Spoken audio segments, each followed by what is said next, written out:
we invited a fantastic panel of experts to talk to us not just about the findings of the survey, but also to discuss a bit more detail. How do they see their policy recommendations that are put forward by PAFTRAC, as well as some of the key issues that the different sectors are facing at the moment. So let me start by introducing our panel of experts. Professor Patrick Utomi, the chairperson of PAFTRAC, is here with us today.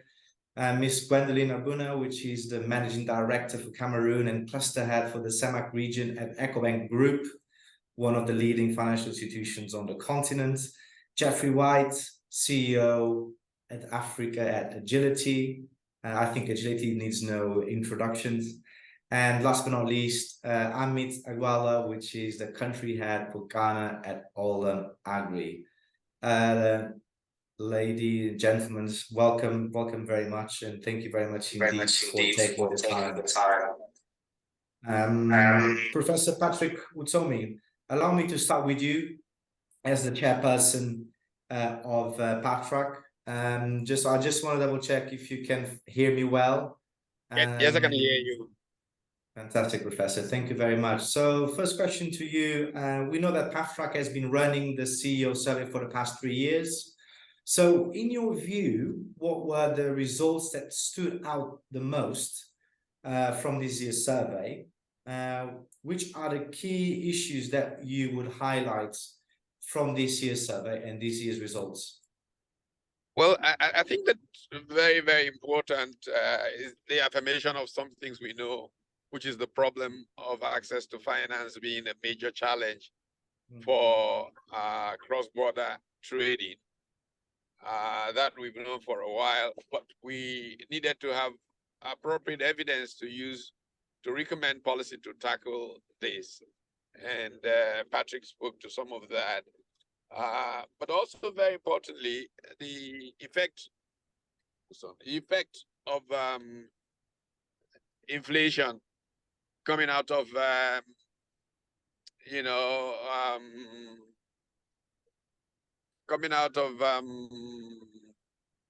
COVID, coming out of the challenges of recent trends, supply chain crisis, and all of that. Inflation has had quite an impact on the capacity of many small-scale players to deal with commitments that they have. How do we find trade instruments that help trade effectively across borders in an inflationary environment? Also, I think very important for what we do at PAFTRAC is how do we ensure that information is readily available where it should be available to facilitate aggregators, because many times the real challenge is that SMEs do not completely understand how value chains can break down. They try to do everything themselves. They don't recognize that they will be more efficient and more effective if there were players who are aggregators, for example, and can aggregate across borders. It will give them the kind of volume that they require to be impactful on the global trading stage. So this survey brings all of these home and enables PAFTRAC to be able to essentially do advocacy with policymakers to create the conditions that can facilitate this happening. Patrick mentioned Marubeni because of his remarks. I mean, how the Chaebols in South Korea, the Geretsus in Japan were able to increase the share of world trade significantly deals with that phenomenon. Thank you very much, Professor. Let me now jump and bring Gwendoline into the conversation. Gwendoline, you see this year's report finds that the Central African region is perceived as being the least dynamic on the continent. I mean, from your experience, is that correct? What can you tell us about trade flows within your specific region of operation, and what has been what has been your experience so far in that regards? Thank you. Thank you for the invitation, and thank you for bringing me into the discussion. It's something that is hard to talk about because there's not enough data to show us what is really happening. So I just have to rely on what reports are saying. When you read reports from the UNDP and the IMF and the rest, it shows that the flows are not at the level that it should be. And it actually shows that there has been a regression, or it has been stagnant. And the reasons why is because we continue to have imports mainly from foreign countries out of the continent of Africa. So from China, from France, from the Netherlands, from Thailand, from the US. And our export partners are also from China, from Italy, from the Netherlands, from France, from Spain, and the rest. While shipments of goods within, if I just look at the CEMAC region, represent only a very small percentage of the total exports. And if you go deeply for CEMAC countries, it's only 7.3% from Cameroon to other CEMAC countries. Now, why is this? I think it's more a problem of the transportation links. There's inadequate interconnection of national transport between the countries. We have obstacles of economic and physical integration, and also complex, if I must say, complex customs and tax regimes, and intra-regional trade is also very low.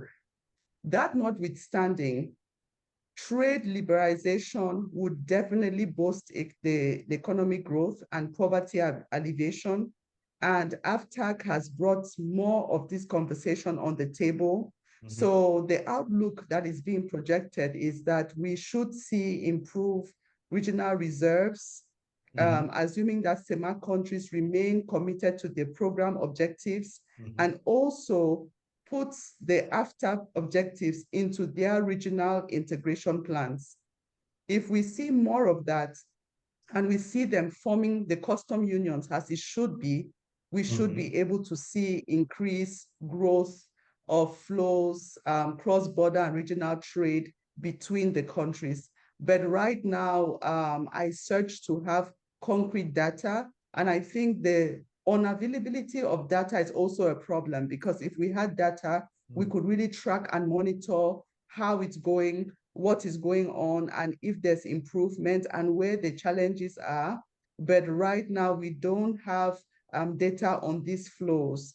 But from what we are seeing and from what the reports are showing us, we think that the cross-border trade is not at the level that it should be.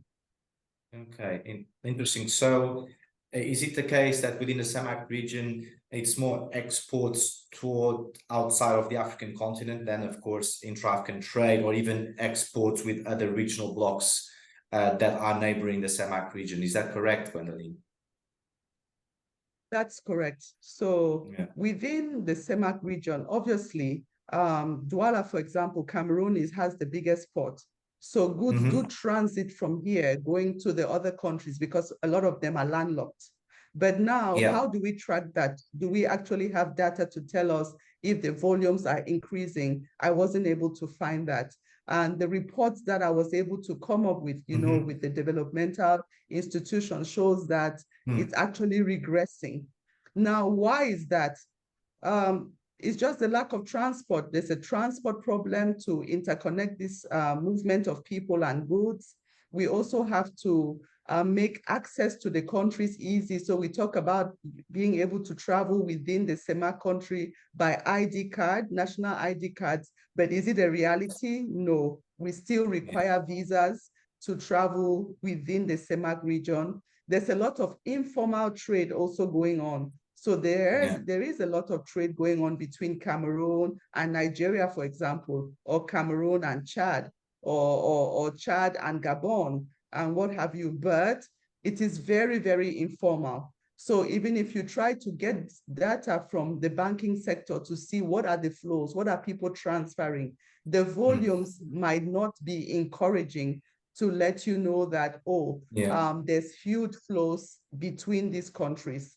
So we just have to keep, like at EcoBank, I mean, we are investing in that to ensure that people have the means to transfer money, to purchase goods, and also to collect their sales proceeds and bring it back to the countries which they like. So we have products like rapid transfer, we have a token that we can issue. We partner with telcos, as you mentioned, to do the mobile money transfers. We even partner with fintechs just to try to make the options large enough or sufficient enough so that the small and medium-sized players have various means to be able to trade within themselves. But I think that it goes back to political will, because at the end of the day, infrastructure has to be done by the different countries involved.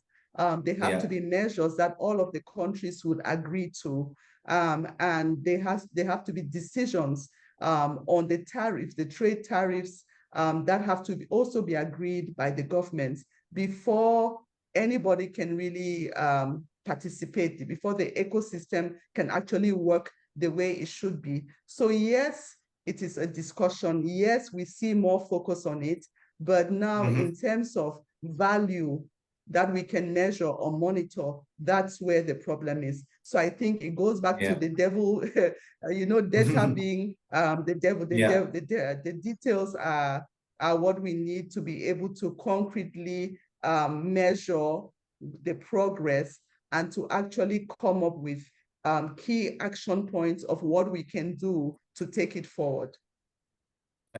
Thank you very much indeed. And I think we touched upon a couple of different things, the political will, of course, and the framework that is the AfCFTA, but then that's not enough, right? You need the infrastructure, you need the access to finance, you need a lot of different ingredients to make the AfCFTA a success. Jeffrey, let me come to you, and first of all, perhaps to react a bit to what has been said so far. Well, what is your experience on the ground as well, operating, of course, a large transport and logistics group? And then a second comment on what we've seen throughout the survey on the idea that the establishment of special economic zones and other aggregated infrastructure could really be beneficial for the continent. Thanks, and it's a pleasure to be here.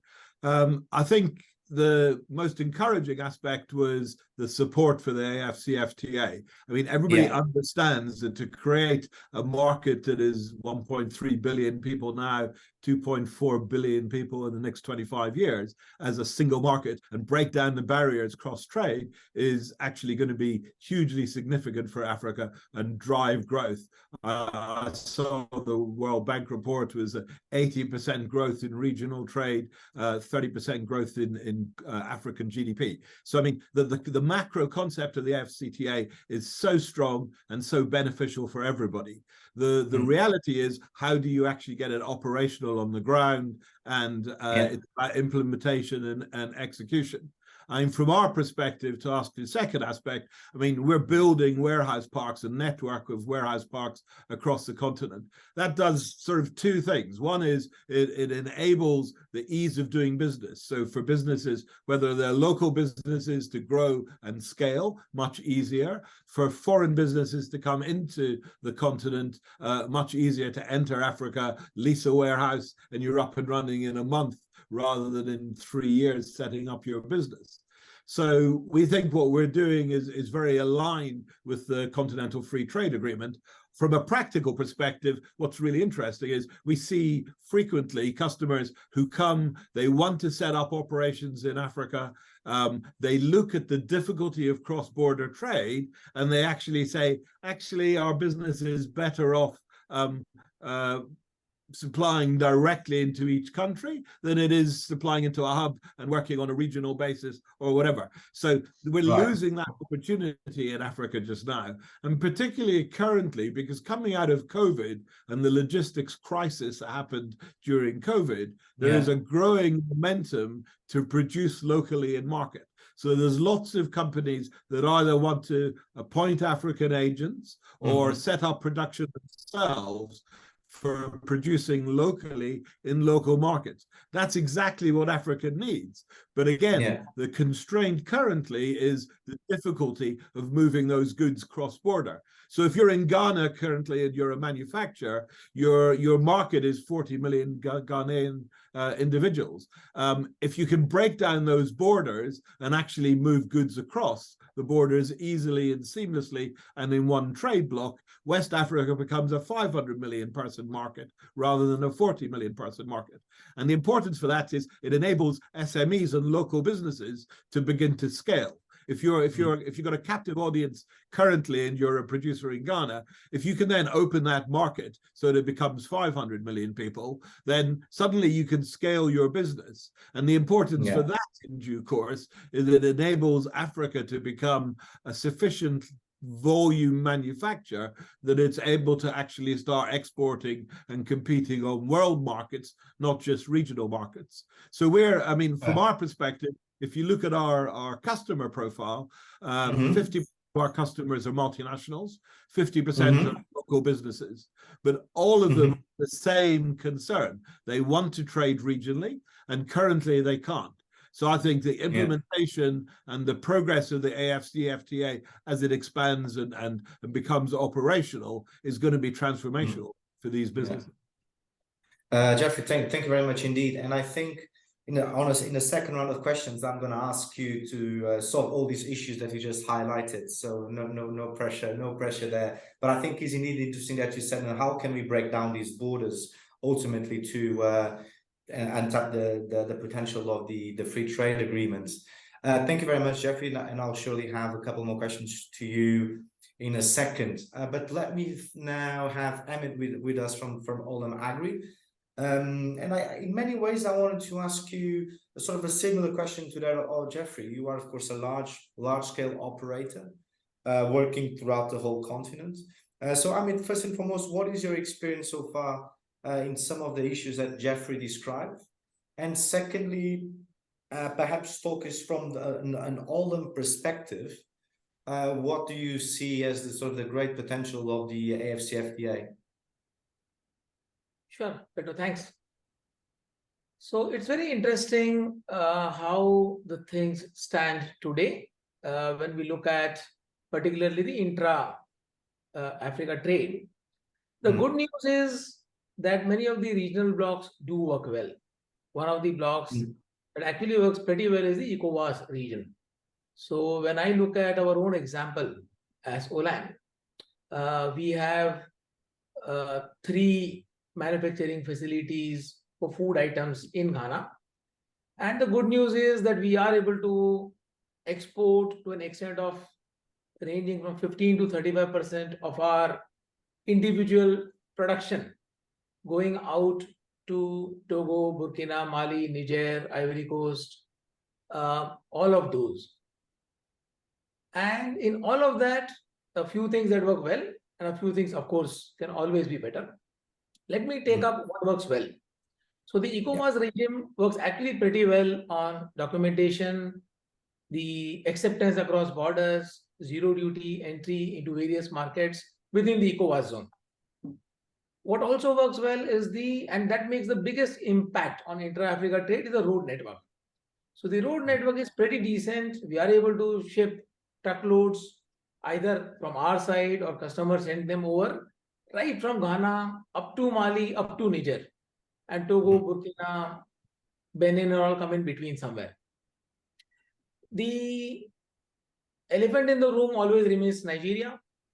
Actually, you get a ETLS certificate for ECOWAS trade from Abuja, but it is a least applicable for entry into Nigeria.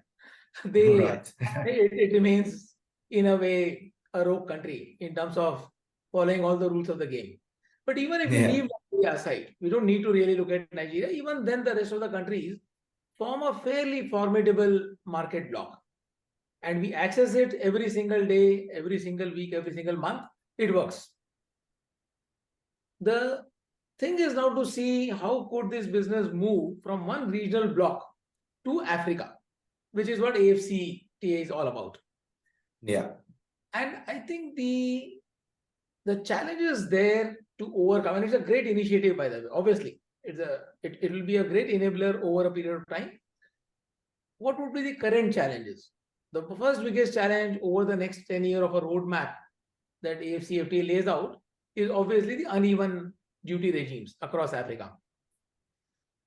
And particularly when it comes to countries with high duty regimes, then the market obviously enables and favors lack of compliances. And in a way, it shuts out the organized companies and rather favors the traders bringing in goods from wherever and getting it in. The second part is the road infrastructure.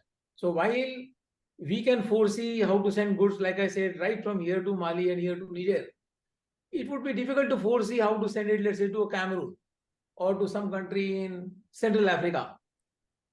Beyond is, of course, a different challenge altogether.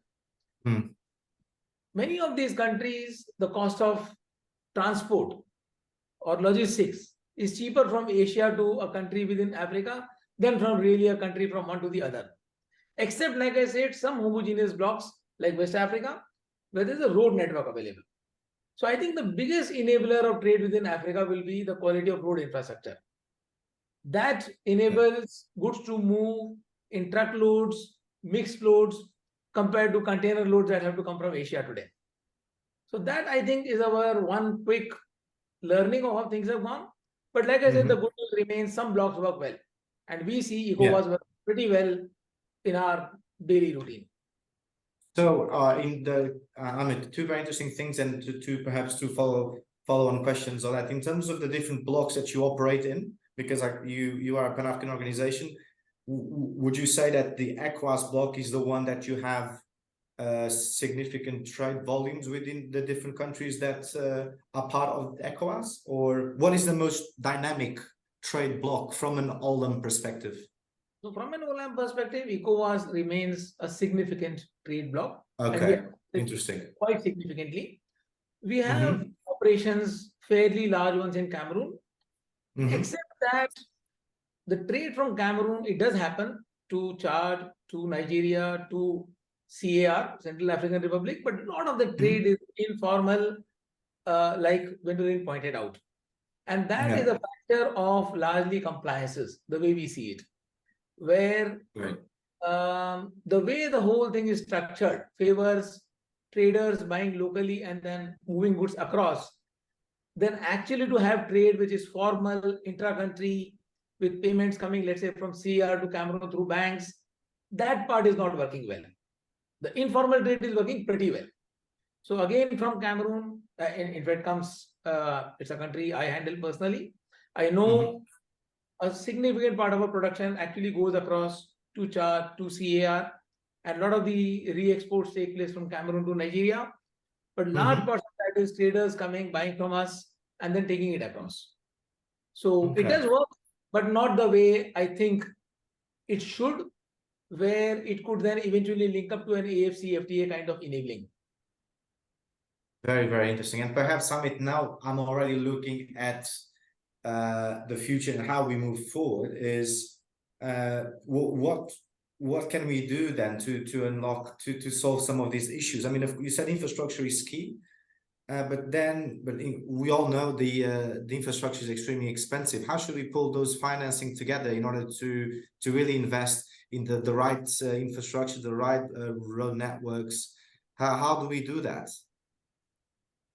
I think in our view, things will happen in phases. I think the first thing that Africa Union or whatever that body is, which can attempt, is to make the regional blocks work very smoothly. There's a lot of scope to make them work better. And then at the second level, then see how intra-regional trade carries on from there. Like you're pointing out, infrastructure is a tough challenge. Things will not happen overnight. And the other challenge is who bears the cost. If, let's say, there's a great road between Cameroon and CAR, who is going to build it? Again, one of the biggest enablers of ECOWAS has been the Lagos-Abidjan corridor, which has been actually taken up quite well by ECOWAS, funded by EU, and it's a highway that is in a pretty decent shape. and that actually helps us move across. Similarly, when we look at the road network from here almost to Burkina and beyond, or to Burkina and beyond to Niger, the road network is pretty decent. I think this part has gone well in one part of Africa. The issue will be who takes up those projects elsewhere and how do you make them work. Yeah, thank you. The other part, I think, is two parts. I think the large corporates still can make things happen. So let's say an Olam can take up the ETLS registration, which is the certificate required to export at zero duty within ECOWAS. It requires bureaucratic engagement, sending samples to Nigeria, Abuja office, getting ECOWAS team to come and inspect the factory, get the documentation organized. For the SMEs, it's a different level of challenge. So I think that part AfCFTA can take up, how to provide that support to SMEs to access regional documentation to start with, and then the Africa documentation is the next level. So they would not be able to have the appetite or the capability to access this kind of documentation. It's fairly rigorous, it is fairly cumbersome, and can be expensive at times. No, thank you, Amir. And I think you mentioned a very important point in terms of to operationalize the AfCFTA from not only from a country perspective, but from a private sector perspective. Support is needed. And in all fairness, the AfCFTA Bank is trying to put that support forward for countries. The adjustment fund, for example, I think it is a very important instrument that I'm sure will make a significant change. But we also need to indeed look at the SME level, what needs to be done, because as you mentioned, I mean, indeed, Olam is a large multinational organization that has the skills, the know-how, the balance sheet to hopefully implement all this. But Jeffrey, I'm going back to you because I think it's very much linked to what you are doing at Agility as well. And from your perspective, can you talk us about what are some of the things that you are doing at Agility to overcome some of these logistics hurdles, these infrastructure hurdles? What are some of the key priorities that you have?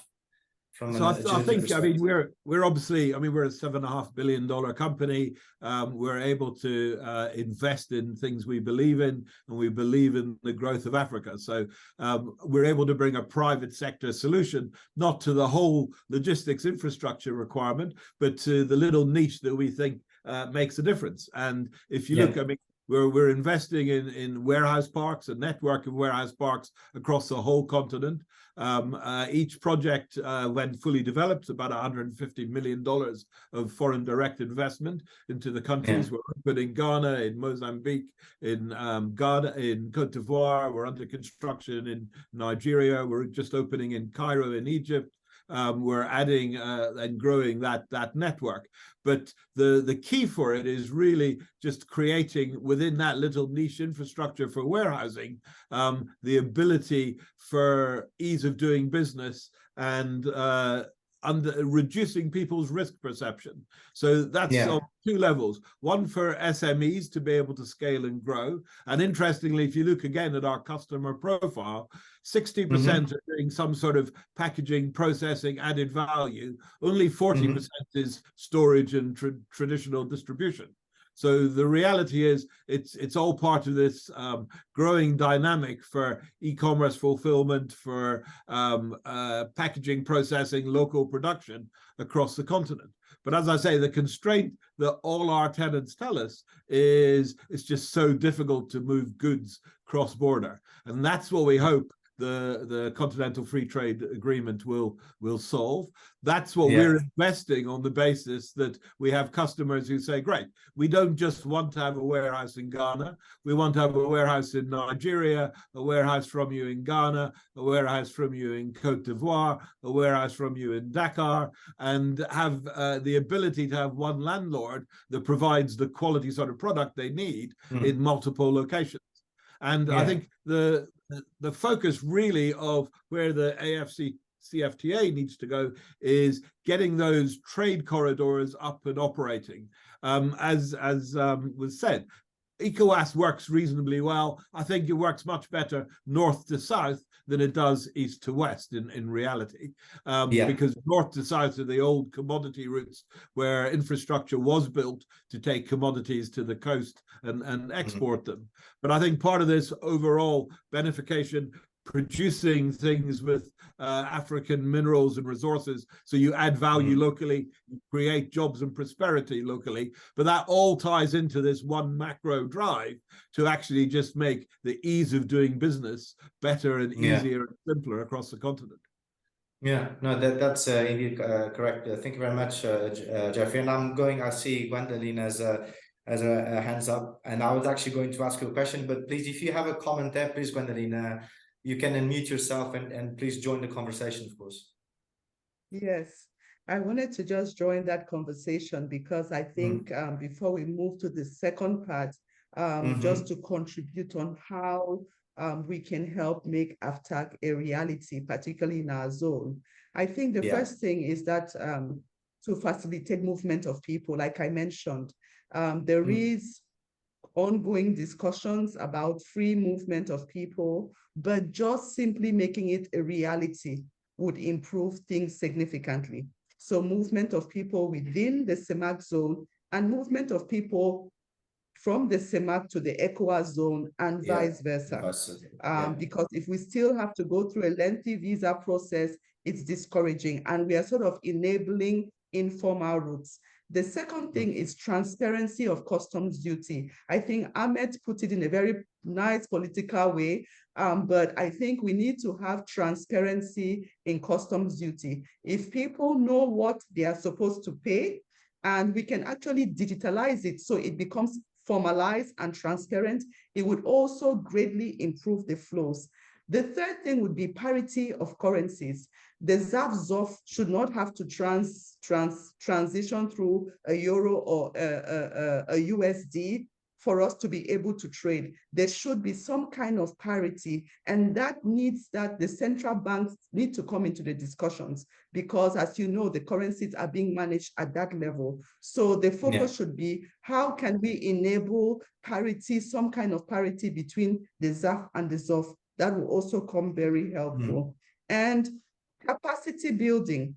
We need to be able to inform people. People should have information, people should have knowledge, and people should know how to make use of the different funds and different initiatives that development banks and governments have put out there to enable this. There's lack of information. So we need to build capacity. We need to be able to share information. And lastly, the countries need to increase production.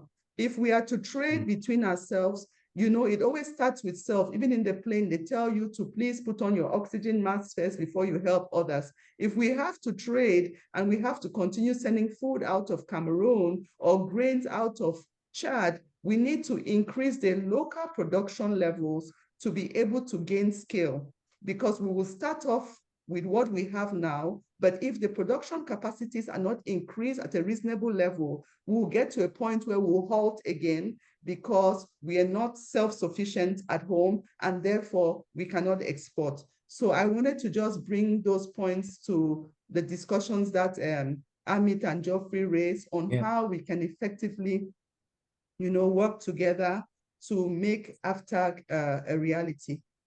Thank you, Gwendoline. And I have a couple of questions for you. One, in terms of the issues of scale and increased productivity and production. You've seen throughout the whole report the issue of access to finance, access to capital.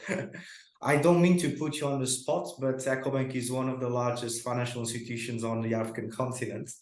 And we all know that banks at the moment have somehow sort of strong balance sheets in many ways. So do you have leeway to lend more? Is there a plan for EcoBank and other partners that you work with to lend more? What is the, from your perspective, what is the best way forward? Yes, I can never hide from that question. It is true.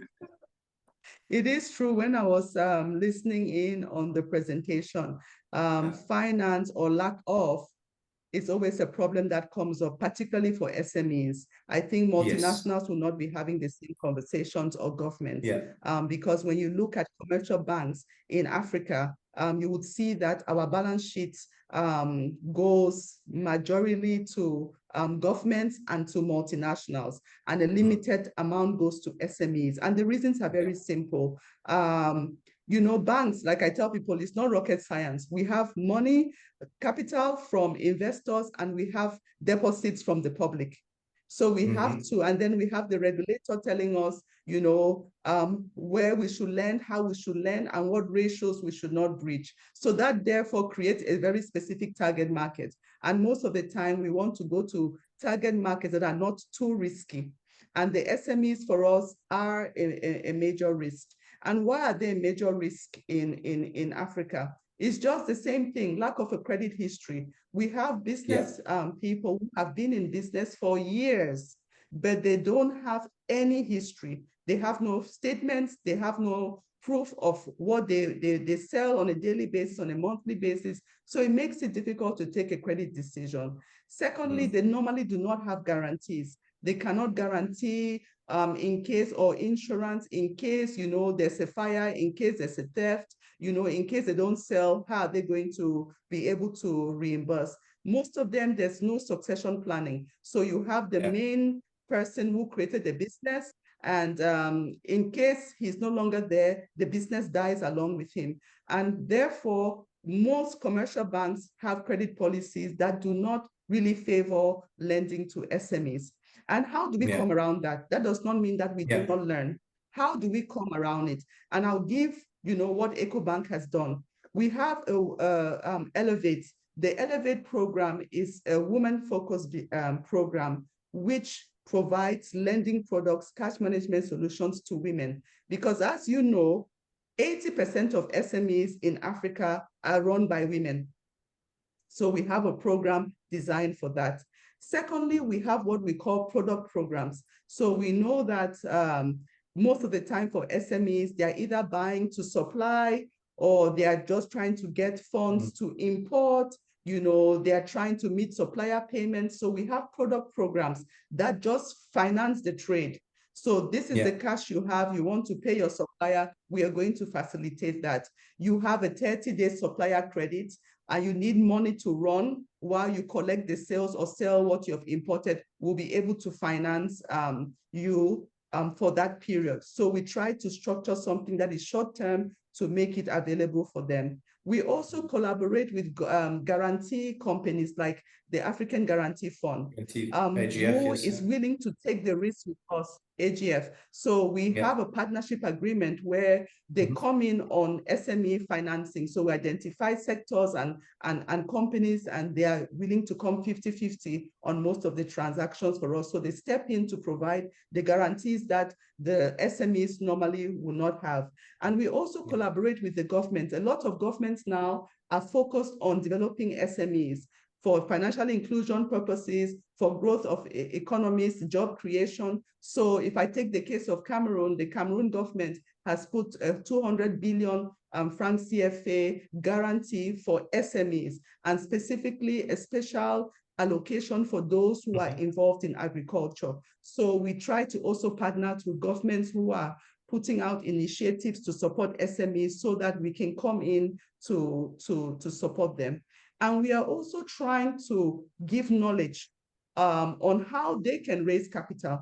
Because if you know the culture in most SMEs is that came up with the idea, so I am the only person who can invest in it. We're trying to get them to open up to be able to have people come into the capital of their companies, provide the capital while they are providing the day-to-day running. So we have from our asset management and our asset management company just coming up with educational sessions where we can educate them on the importance of having people come into your capital, or having using a part of your capital to also invest in assets that can create incremental capital for you to grow the business.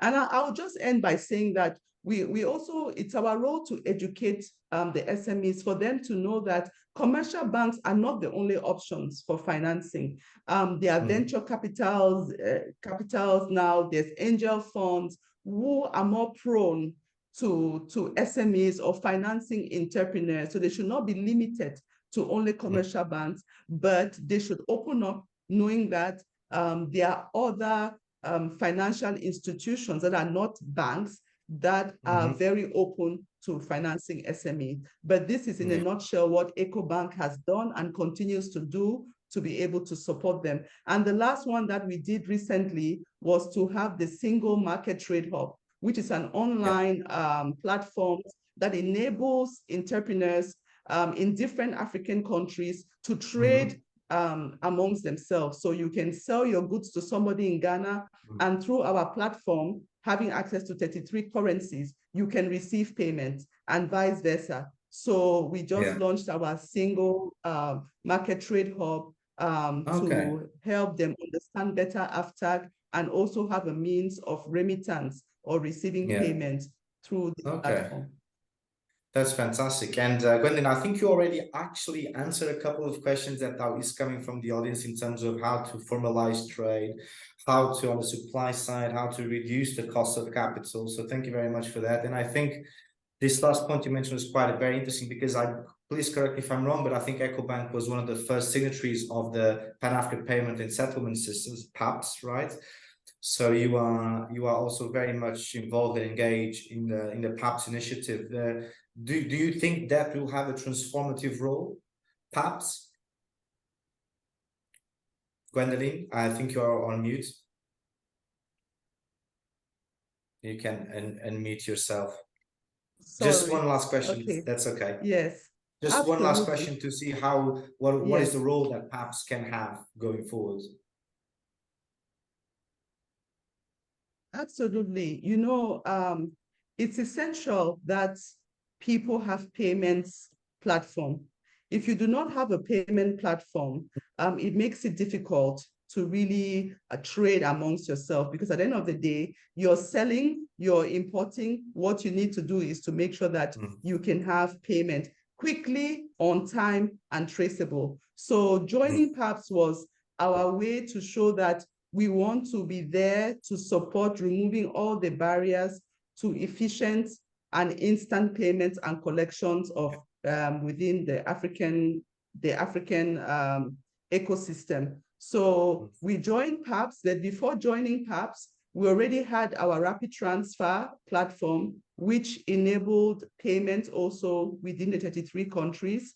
And we work with so many other agencies to ensure that people have a wide variety of choices of platforms that they can make payments with and receive payments, because it's essential for us to be able to grow trade within the continent by providing platforms people can make payments and also receive funds. Okay, no, very, very, very good, very, very good indeed. Thank you very much, Gwendolyn. Ahmed, Jeffrey, I still have a couple of questions for you. I mean, I'm receiving a lot of questions from our audience. They go from trade, challenges, opportunities, access to finance, what can we all do?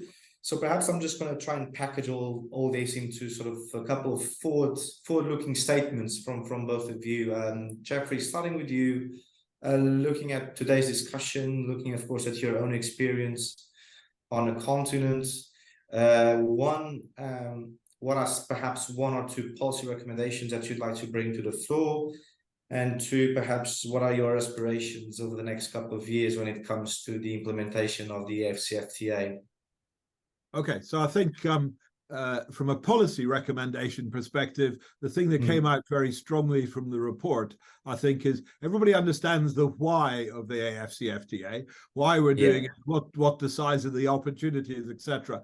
Nobody understands the how. So I think that was sort of the messaging that came out.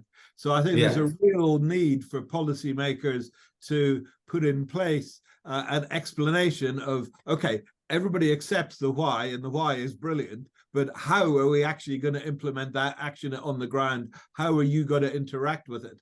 And I think one of the things that I would like to see, and I think there's a momentum towards, is creating trade corridors. So we were actually privileged enough to be part of the very first AfCFTA transaction, where batteries were moved from Kenya into Ghana and delivered into one of our warehouses, to one of our customers in one of our warehouses. And that, talking to people about it, the reaction to that was just, wow, it's real, it's tangible, and it's believable. It is actually going to happen. So I think the way to get people to buy into it and to understand the how is to set up, in effect, case studies, but create trade corridors that you actually implement the AfCFTA quicker than doing it on a Pan-African basis. You probably do it in alignment with the EAC or ECOWAS or whatever, but you actually get case studies up and running so that people can see those, have the tangibility around them, and understand them. Walk us through that transaction. What can you share with us? When was it? So that was middle of last year, actually, and it was supposed to be the first physical movement of goods. And it was a big battery consignment that came from a producer in Kenya, in Nairobi, and was into Ghana with no duties, no taxes, and proper AfCFTA alignment. So to your second part of your question, I think from our perspective, I mean, we just see the regional movement of goods and the ability to move them seamlessly under the AfCFTA protocols is what's going to transform business on the continent. And that, I think, is different this time from the EAC and ECOWAS. And the game changers are PAPS, that we've talked about, the adjustment fund, and the reality that there is a mechanism being put in place to actually support the removal of borders and border posts. Yeah. No, thank you very much, Jeffrey. And you just answer one of the questions from the audience, because you are right. The people perhaps do not understand that the agreement is already fully operational, and you just gave a live example on how it's being done. So thank you very much for that. And the second point, indeed, in terms of the adjustment fund, I think this is going to be a very critical component going forward, because as we've seen in the survey, more than 30% of the CEOs say that, of course, the AfCFTA will open new markets, but around the same number, they say, of course, there's going to be increased competition. So I think it's important to also adjust for that and to have the support mechanisms in place and going forward. Thank you very much. I think if you can demonstrate successful case studies, it's much more tangible than a document that says this is what we would like to do. So you get those actually working in practice, and far more people buy into it far quicker. Yeah, and I think that, Pat, I can see Pat is here with us. I think this is a fantastic action point from today, and something that I'm pretty sure PAFTRAC could work on going forward. And here is my recommendation for next year, to highlight some of these case studies, and we'll follow up with you, Jeffrey, to work on the one with you. Thank you very much again, Jeffrey. And Amit, over to you again. Sort of the same question in terms of one from a policy recommendation sphere, particularly within your sector of operation, and to sort of what do you wish for in the near future, ultimately? Yeah, sure. So obviously the idea and the thought that Africa could be accessible from key manufacturing hubs, a pretty exciting opportunity, particularly for like our company. We are in more than 15 African countries, and for us, it's a key market. As far as we understand the pathway, I think more than making Kenya to Ghana work, it could be taken up in increments, making regional blocks work better. We were just discussing ECOWAS works, CMAC doesn't work. I think first tangible result we could look for is, can we make those 4 or 5 regional blocks work better? It could be easier after that for the regional blocks to talk to each other and figure out what are the barriers, than to have some country in Southern Africa trying to figure out some country in Western Africa and trying to talk it over how to make it work.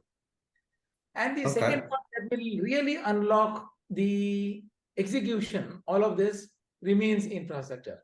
African Union does need to figure out if there's going to be a workable road network. And I think the answer lies in a road network. Then how could there be a 10-year, 20-year plan to create a road network across countries in Africa? That I think is the key item that will unlock trade. Very, the very treaty well. Is here now, but the treaty needs to drive on roads. The treaty cannot fly. It will need to drive on roads. No, absolutely. I mean, and from Olam, some forward-looking, what are you looking forward for next year from Olam Agri perspective? Yeah, so we remain, like I said, for us, dealing within Africa is a key part of our strategy. We do, like I said, for us, what works right now is the regional part. We do sell from Ghana to about 7 countries in West Africa. That trade almost ranges from 15 to 35% in each of the factory production that we do in Ghana. Similarly, out of Cameroon, we do send goods to Nigeria, to CAR, to Chad. That part is less formal. It is more enabled by traders who make it happen. Unlike West Africa, where Olam generates all the documentation, accesses duty-free each of the markets in one. So for us, as these things keep moving forward, it remains a key part of what we would like to really grow. It's a major growth pillar for us. Absolutely fantastic. I mean, and we'll be here to follow your journey for sure. And last, before I go and give the floor to Pat again for closing remarks, I just wanted to, Gwendolyn, go to you one last time. Again, I think you've already mentioned a lot of sort of the policy recommendations, and thank you very much for that. But perhaps one last statement in terms of your wishes for the upcoming year from an EcoBank perspective, of course. Over to you, Gwendolyn. Thank you. I think EcoBank, given that our mission has always been to participate in the economic development of the economies in which we operate, and to work really for financial integration and inclusion, that mission hasn't changed. The products that we have already lined up to align ourselves to the UN SDG goals, as well as the initiatives that we have taken to also be part of the AfCFTA mission, will continue. We hope that we will participate fully to transform our economies, continue with our fintech challenge to enable, because AI is the future. We'll continue with our fintech challenge to be able to select those who are coming with solutions that can answer some of our problems. And we will continue to deploy our different products, be it Elevate, be it our product program, be it the single trade hub, collaboration with the Afro-Exim Bank, with PAPS, and all the other products that we are making available that are supposed to help support not only SMEs, but large corporates, international organizations that are coming in to support, and also the governments, to make sure that everybody is sitting around the table and can participate fully in making this ecosystem work that will give us the Africa that we hope for. So EcoBank will just continue setting their eye on that mission to participate fully and make sure that when the story is told in the future, our name will be firmly in place. Thank you. Thank you very much, Gwendolyn. And Pat, thank you very much for listening into the rest of our discussion. I just wanted to give you the floor for a couple of concluding remarks. I mean, we had such a great discussion. So just some final thoughts from yourself, Pat, before we close. Thank you very much, Pedro. I would first of all like to thank all of our panelists here for joining us for these deliberations. They were definitely fruitful, and the bank and the Secretariat AfCFTA, the AU, there is a lot to take on board for implementing the AfCFTA. So thank you for all of that. I'd also like to thank you, Pedro, for splendidly moderating and guiding us to the end of this session. PAFTRAC has the report. I believe the QR code is on the screen, so anyone who wishes to scan and download it, please scan it now using that link or screenshot so that you can access it at any time. We are also very open to feedback. So in the report, the email address should be there, paftrac@afreximbank.com. If there's any feedback, please, we are more than happy to hear it and answer any other questions that you might have following this session. With that said, I would like to thank everyone again for joining us today and officially declare deliberations closed. Thank you very much, everyone. Thank you very much, everyone.